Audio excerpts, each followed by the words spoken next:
Imagine waking up 400,000 years ago. There are no cities, no farms, no metal, no written language, only endless marshes, dense forests, and predators that can kill you in seconds. A cold wind cuts across the grass as a herd of wild horses moves through the morning fog. Your stomach is empty. Your family hasn't eaten in days. Today isn't just another hunt. It's the difference between life and death. You tighten your grip around a perfectly balanced wooden spear, not a sharpened stick, a carefully engineered weapon, one that flies with surprising accuracy, one designed long before history says it should have existed. For decades, scientists believed humans from this time were little more than intelligent scavengers. They imagined small groups following lions and hyenas, hoping to steal whatever meat remained after the real predators had finished eating. According to that story, early humans survived because they were lucky, not because they were skilled. Then everything changed. In 1994, archaeologists working in a massive open-cast coal mine near Schöningen, Germany, uncovered something almost impossible: a wooden spear, then another, and another. Eventually, they discovered 10 remarkably preserved hunting spears buried beneath ancient, oxygen-free mud. Wood rarely survives for thousands of years. These had survived for nearly 400,000. The discovery stunned archaeologists around the world when excavation leader Hartmut Thieme carefully lifted the first spear from the ground. He wasn't simply holding an ancient weapon. He was holding evidence that an entire chapter of human history had been misunderstood. These weren't crude tools.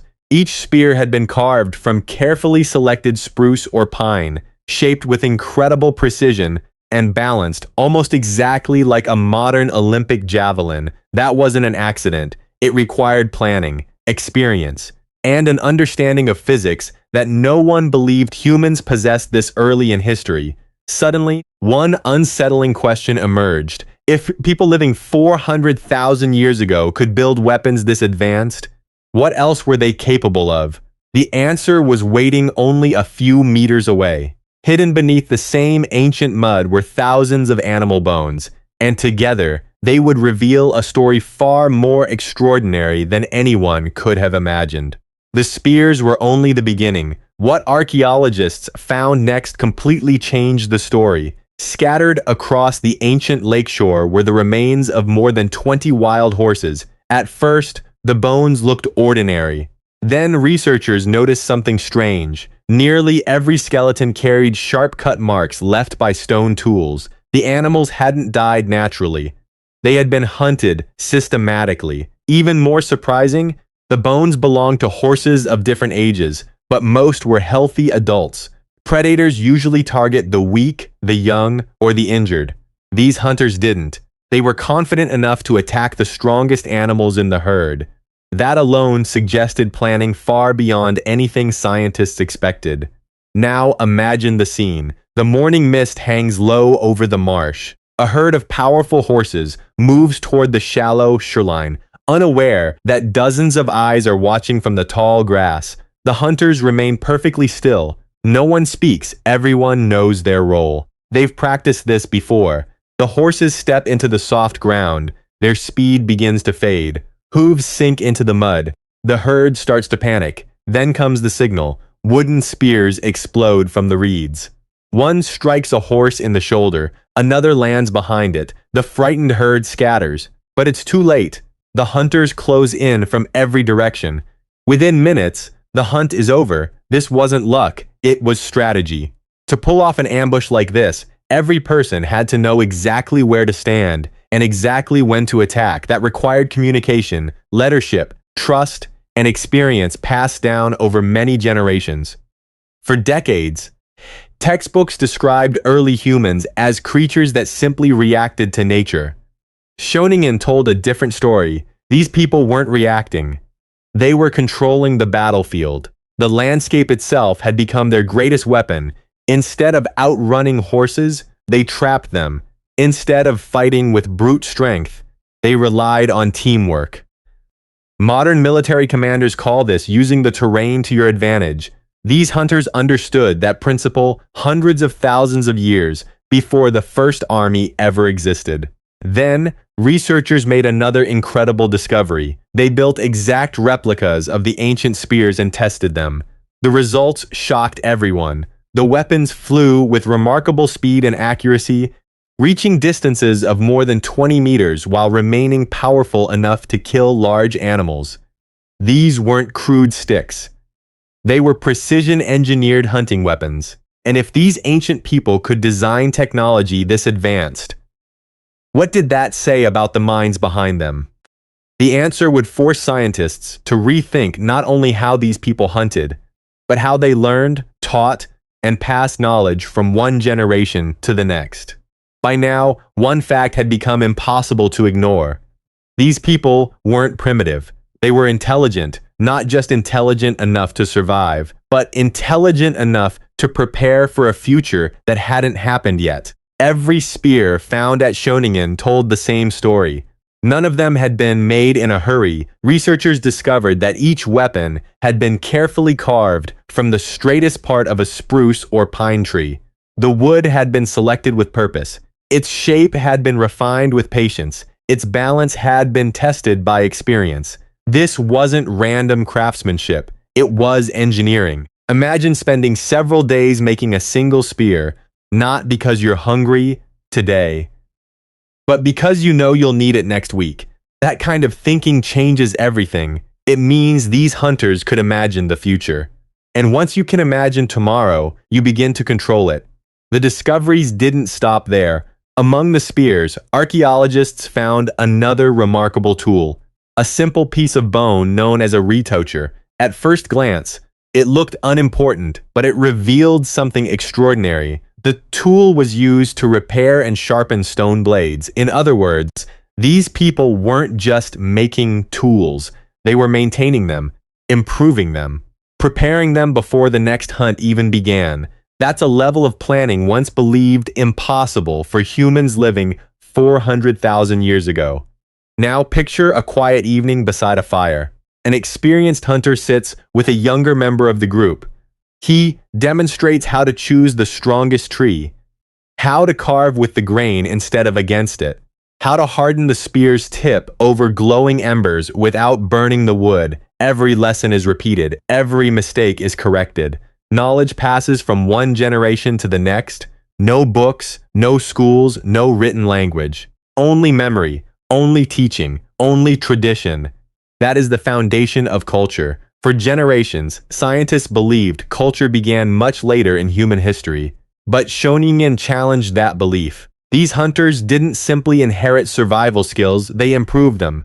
Each generation made small changes, a better balanced spear, a sharper stone blade, a smarter hunting strategy. Innovation didn't begin with civilization.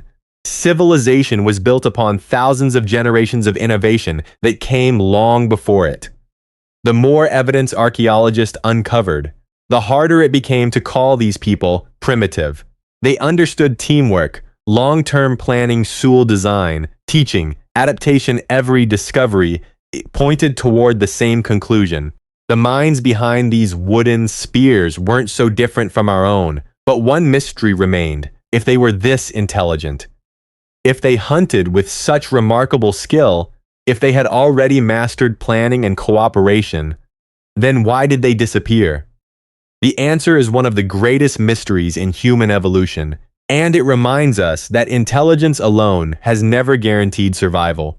The most haunting part of the Schöningen discovery isn't the spears, it's the people who made them. Despite their remarkable intelligence, despite their teamwork, despite their incredible technology, they disappeared.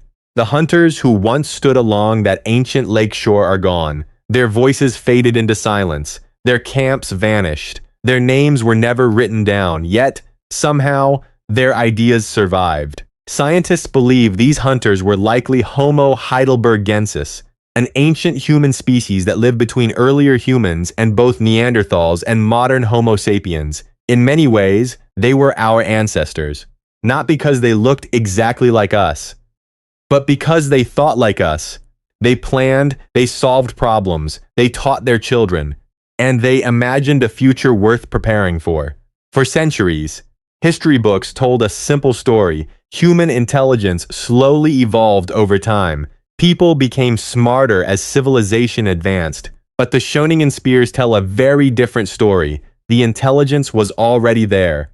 What changed wasn't the human brain. It was the knowledge each generation inherited. One generation perfected the spear. Another discovered fire could strengthen wooden tips. Thousands of generations later came farming. Then cities, then writing, then machines. Every breakthrough rested on the discoveries of those who came before. Innovation wasn't born overnight. It was built, one idea at a time. And it all began with people brave enough to ask a simple question. Can we make this better? That same question still drives us today. We've replaced wooden spears with satellites, stone tools with artificial intelligence, campfires with power grids, but the human mind hasn't changed nearly as much as our inventions have. The curiosity, the creativity, the determination to solve impossible problems. Those are the same gifts carried by the hunters of Schöningen hundreds of thousands of years ago. Perhaps that's why this discovery feels so personal. When archaeologists lifted those spears from the ancient mud, they weren't just uncovering old weapons.